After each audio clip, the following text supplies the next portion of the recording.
Bonjour à tous. Dans cette première vidéo, on va commencer par la base de la plomberie, c'est-à-dire les joints à la filasse. Donc là, je vais vous montrer en détail comment on fait pour être sûr d'être étanche au premier coup. Donc, dans un premier temps, on va rayer le filet avec une lame de scie. Voilà, pas besoin d'y passer 10 ans. Une fois que le filet est rayé, c'est bon. Ensuite, je vais prendre ma filasse que j'ai préparée. Je vais en laisser à peu près un tiers sur le côté, comme ceci.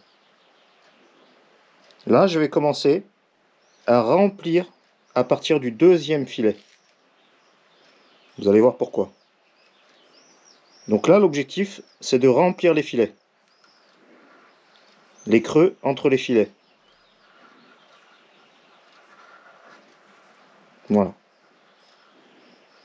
Il faut bien l'attendre, bien l'appuyer. Ensuite, je vais écarter. Je vais prendre ce qui reste. Et je vais l'étaler en fait.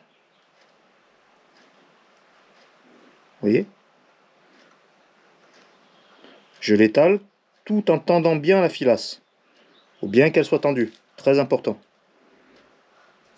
Si ce n'est pas le plus important. Voilà.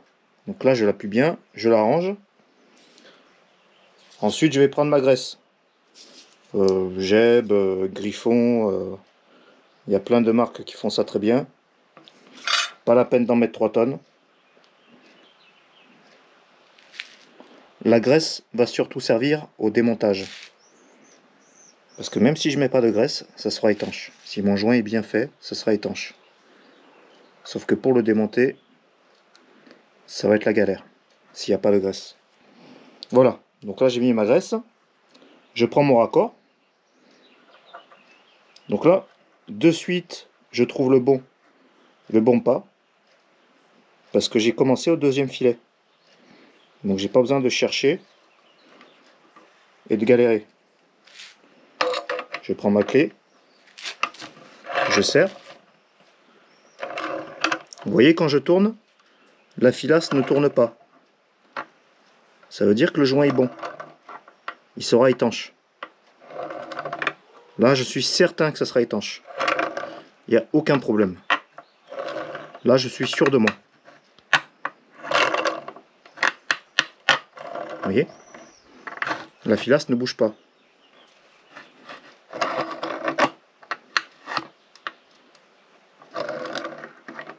Alors, peut-être que vous le voyez, la filasse déborde. C'est-à-dire qu'il y a un bourrelet de filasse qui se met en place. En fait, c'est le trop-plein de filasse. C'est qu'il y en a un petit peu trop, mais c'est pas un problème. C'est juste que ça déborde un peu. On peut toujours l'arranger après avec le doigt, ça c'est pas un souci.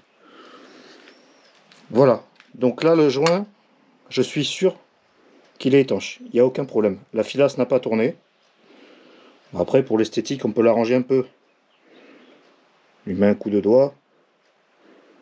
S'il y en a vraiment trop qui débordent, avec un petit briquet, on peut l'enlever. Et voilà, donc là vous avez vu le joint vraiment en détail. Avec cette technique là, c'est impossible de se louper. Impossible. Par contre, il faut bien l'attendre, c'est très important. Voilà. Si vous avez d'autres idées de vidéos ou des questions, n'hésitez pas dans les commentaires. Merci.